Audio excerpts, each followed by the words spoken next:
அனைவருக்கும் வணக்கம். எம்ஜிஆர் பற்றிய அரிய தகவல்கள் நிகழ்ச்சியோட 67வது பகுதிக்கு உங்களை அன்போடு வரவேற்கிறேன். இந்த நிகழ்ச்சியில் எம்ஜிஆர் படங்களுக்கு இசையமைத்த இசையமைப்பாளர்கள் வரிசையில் மெல்லிசை மன்னர் எம்.எஸ். விஸ்வநாதன் அவர்களை பற்றி நம்ம பார்த்துட்டு வரோம். எம்எஸ்வி இசையமைத்து எம்ஜிஆர் நடித்த 34வது திரைப்படம் 29/5/1971 வெளியான ரிக்ஷாக்காரன். சத்யா மூவிஸ் தயாரித்த இந்த படத்தில் மொத்தம் 5 பாடல்கள்.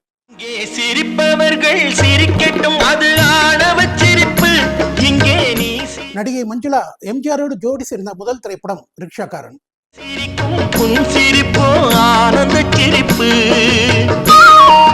ரிக்ஷாக்காரன் படத்துல பத்மினி நடித்த கேரக்டர்ல அதுக்கு முன்னால வேற ஒரு நடிகை நடிச்சிருந்தாங்க. அவங்க நடிச்ச அந்த 3000 அடியையும் நீக்கிட்டு திரும்ப பத்மினி வச்சு படத்தை ரீஷூட் பண்ணாங்க. நல்ல தீர்ப்பை உலகம் சொல்லும் நாள் வரும் போது அன்பு சிரிப்பு. ஜெயலலிதா நடிக்க வேண்டிய இந்த படத்துல வந்து ஆரம்பியோட தலையீட்டால மஞ்சுளா நடிச்சாங்க.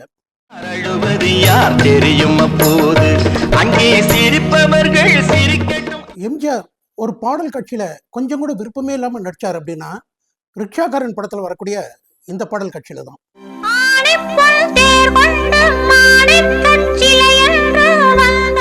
ரிக்ஷாக்காரன் படத்தில் இடம்பெற்ற கனவு பாடல் இது.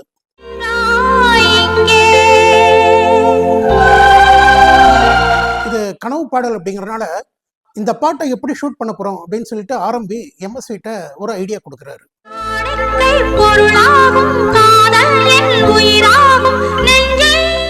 சத்யா மூவிஸை பொறுத்த வரைக்கும் ஆரம்பி வீரப்பனை வந்து டியூன்ஸ் எல்லாம் செலக்ட் பண்ணிடுறாரு.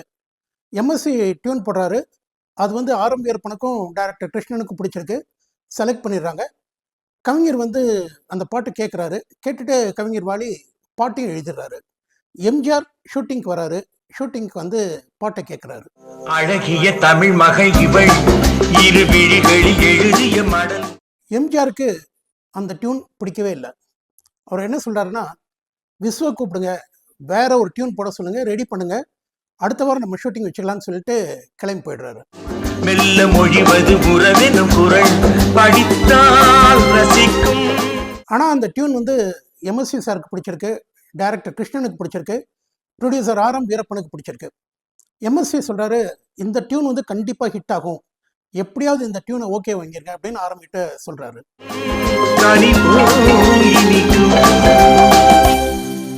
அடுத்த முறை எம்ஜிஆர் ஷூட்டிங்க்கு வராரு. அந்த பாட்டு திரும்பவும் ஒலிக்குது.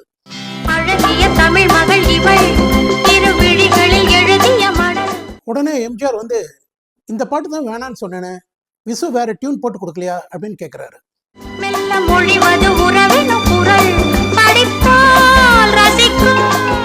உடனே ஆரம் வீரப்பன் சொல்றாரு, இல்ல விசு வந்து இதுக்கு பிறகு ஒரு 7-8 டியூன் போட்டாரு, ஆனா எந்த டியூனுமே இந்த அளவுக்கு நல்லா இல்லை, அதனால இதையும் வச்சுக்கிட்டோம் அப்படின்னு சொல்றாரு. உடனே எம்ஜிஆர் என்னங்கிறாரு, எனக்கு இந்த டியூன்ல விருப்பம் இல்லை, நீங்களாம் சொல்றதுனால நடிக்கிறேன் அப்படின்னு சொல்லிட்டு நடிக்கிறாரு.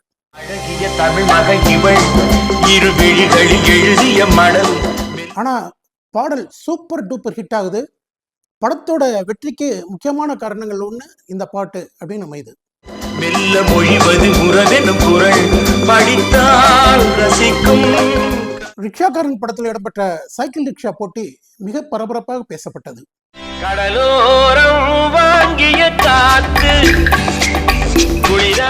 ஷூட்டிங் போது எம்ஜிஆர் ரிக்ஷா ஓட்டின வேகத்தை பார்த்து ரசிகர்லாம் அப்படியே பிரமிச்சு போயிட்டாங்க.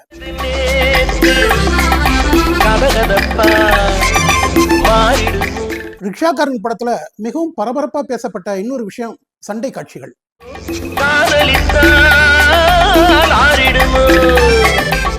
ரிக்ஷா ஓட்டுன மாதிரி எம்ஜிஆர் போடக்கூடிய அந்த சண்டை காட்சியும் கிளைமேக்ஸ்ல ஜஸ்டினோட போடக்கூடிய அந்த சண்டை காட்சியும் ரசிகர்ல ரொம்பவே கவர்ந்தது.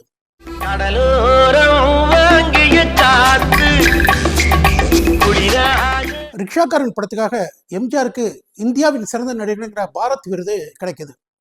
ஒரு முறை ஒரு நிருபர் வந்து எம்ஜிஆர்ட்ட கேட்கிறாரு, நீங்க ரிக்ஷாக்காரன் கேரக்டர் பண்றீங்க, ஆனா டெர்லின் ஷர்ட் போட்டுட்டு இருக்கீங்க, ஆனா ரிக்ஷாக்காரங்க யார் டெர்லின் ஷர்ட் போட்டுட்டு இருக்காங்க, எல்லாம் கிழிஞ்ச துணி அழுக்கு துணி தானே போட்டுட்டு இருக்காங்க அப்படின்னு கேட்கிறாரு. உடனே எம்ஜிஆர் சொல்றாரு, ஏன் ரிக்ஷாக்காரங்க வந்து டெர்லின் ஷர்ட் போடக்கூடாதா, அவங்க எப்பவுமே கிழிஞ்ச துணியோட தான் சுத்தணுமா, அவங்க வாழ்க்கையில உயரணும், பொருளாதாரத்துல உயரணும், டெர்லின் ஷர்ட் போடணும்னு நான் ஆசைப்படுறேன், நீங்க வந்து அவங்க எப்பவுமே அழுக்கு துணியோட தான் சுத்தணும்னு ஆசைப்படுறீங்களா அப்படின்னு திருப்பி கேட்கிறாரு. இந்த கேள்விக்கு வந்து பதில் சொல்ல முடியாம அந்த நிருபர் வந்து அப்படியே வாயடைச்சு போயிடுறாரு.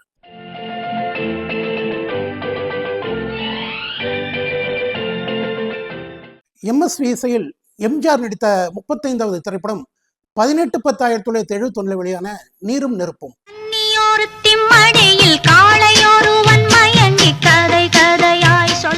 1949ஆம் ஆண்டு எம்.கே. ராதா இரட்டை வடங்களில் நடித்து ஜெமினி தயாரித்த அபூர்வ சகோதரர்கள் படத்தை தான் மீண்டும் நீரும் நெருப்பும்னு 1971 எடுத்தாங்க.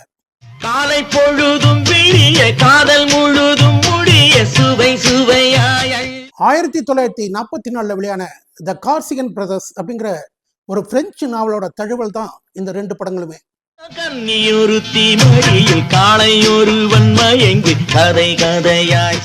ஒரு ஹீரோ இன்ட்ரடக்ஷன் எப்படி இருக்கணும் அப்படிங்கிறத தீர்மானிக்கிறதுல எம்ஜிஆருக்கு நிகர் எம்ஜிஆர் தான். எம்.கே. ராதா எம்ஜிஆருக்கு குரு. ஒருத்தர் காலை தொட்டி எம்ஜிஆர் வழங்கினார் அப்படின்னா நம்ம 2 பேரை சொல்லலாம். அதுல ஒருத்தர் எம்.கே. ராதா. இதெல்லாம் மாற்று கருத்தே கிடையாது.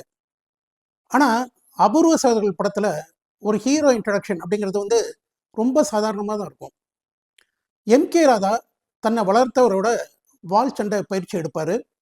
அதுல வெற்றி பெறுவாரு, பாராட்டியும் பெறுவாரு.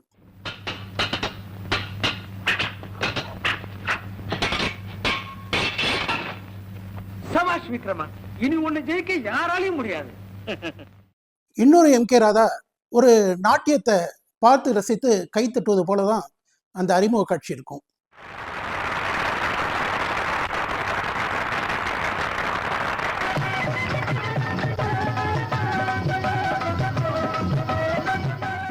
ஆனா இதே படத்தை நீரும் நெருப்பும் எடுக்கும்போது அந்த ஹீரோ இன்ட்ரடக்ஷன் சீன் எப்படி இருக்குன்னு பார்க்கலாம். மனோகர் சின்ன வயசு எம்ஜிஆருக்கு கத்தி சண்டை கத்தி கொடுப்பாரு. அந்த கையை மட்டும் காட்டுவாங்க, கேமரா கைக்கு க்ளோஸ்அப்ல போகும்.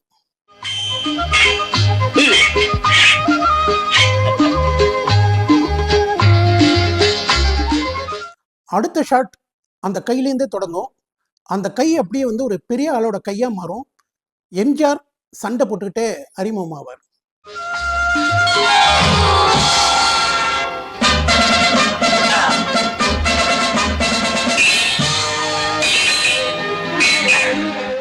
அந்த ஃபைட் வந்து அப்படியே கண்டினியூ ஆகிட்டே இருக்கும். ஷார்ட்டை கட் பண்ணால் இன்னொரு எம்ஜிஆர் காட்டுவாங்க.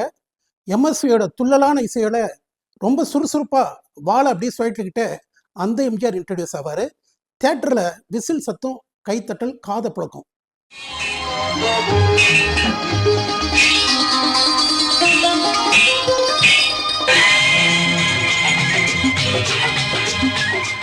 ரெண்டு எம்ஜிஆர்களையும் மாறி மாறி காட்டுவாங்க.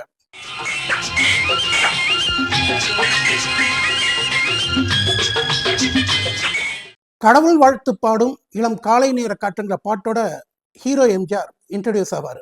கடவுள் வாழ்த்து பாடும் இளம் காலை நேர காற்று. கடவுள் அந்த வால் வீசும் அழகு, அவருடைய நடனம், பாட்டு எல்லாமே ரொம்ப அருமையா இருக்கும். என் கைகள் வணக்கம் சொல்லும் கதிரவரை பார்த்து. குறிப்பா ஒரு குழந்தையோட சண்டை போடுற மாதிரி ஒரு ஷாட் வரும். அந்த ஷாட்ல பாத்தீங்கன்னா வேற எந்த மியூசிக்குமே இல்லாம கத்தியோட சவுண்டை மட்டுமே எம்எஸ்வி கொடுத்திருப்பாரு.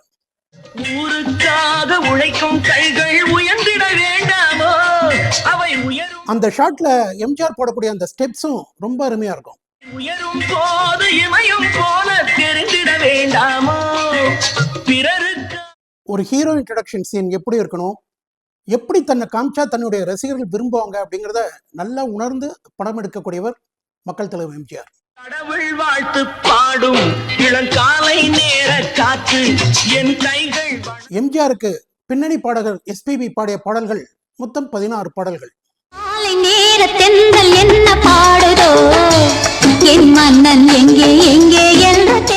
இந்த பாடல் எம்ஜிஆருக்கு எஸ்பிபி பாடிய 4வது பாடல். எங்கு போனதோ என் மங்கை மேனி தங்கம் என்று நான். படம் வந்த சமயத்தில் மட்டும் வானொலியில் ஒலித்த பாடல்.